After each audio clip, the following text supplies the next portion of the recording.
Le trésor, c'est aussi la découverte de vieux métiers méconnus. Rencontre avec Roland, citoyen de Modave et artisan graveur, un véritable passionné qui exerce son art sur les armes et qui jouit d'une belle reconnaissance dans le milieu, c'est vrai. Un savoir-faire qui s'est modernisé tout en, vous allez le voir, restant assez authentique. Kamel Azous. Roland est un artisan graveur qui vit avec son temps. Car aujourd'hui, cette nouvelle génération d'artisans flirte avec la nouvelle technologie. Mais quelle que soit l'époque, l'homme a toujours voulu laisser une empreinte, une signature. Et l'artiste graveur en est le script, dont la première approche reste l'écoute. À la fin, ça devient un peu plus que client, puisqu'il faut vraiment rentrer pour avoir son désir complet, il faut vraiment rentrer dans une écoute et un partage de toute façon. Moi, ce que j'ai souvent, à la fin de la rencontre, c'est des sortes de flash, et je vois déjà ce que je pourrais faire, quoi. Et sur cette idée-là, je le mets sur papier, et ça peut encore changer même au fur et à mesure du travail.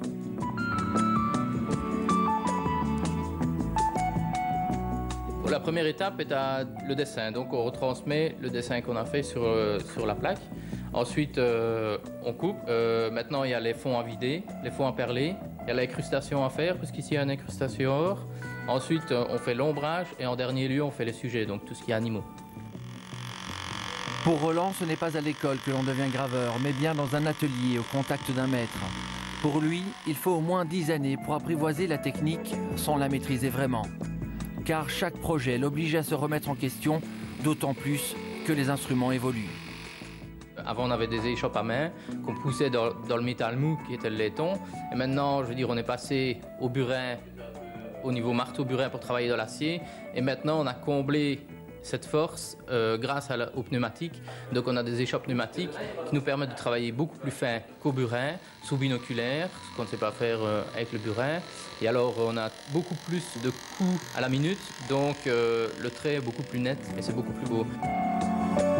Graver un fusil de chasse à platine, cela représente 3 à 4 mois de main d'œuvre afin d'obtenir un chef-d'œuvre. C'est un véritable travail de diamantaire et cela fait de chaque pièce une pièce d'exception, mais surtout une pièce unique. On peut me reconnaître par peut-être la tournure que prennent mes rinceaux, mes feuilles, mes volutes qui sont différentes. C'est un tout. En réalité, mes ombrages qui sont peut-être plus fins, ils sont mis différemment. Enfin, c'est un tout sans avoir un style propre. Le plus de plaisir, c'est le travail final et la recherche. Donc c'est au niveau créatif pour le départ. Et puis alors, ce qui me plaît le plus, évidemment, c'est quand le client va le rechercher et qu'il est content. Donc là, c'est la satisfaction de se faire plaisir qui est le plus important.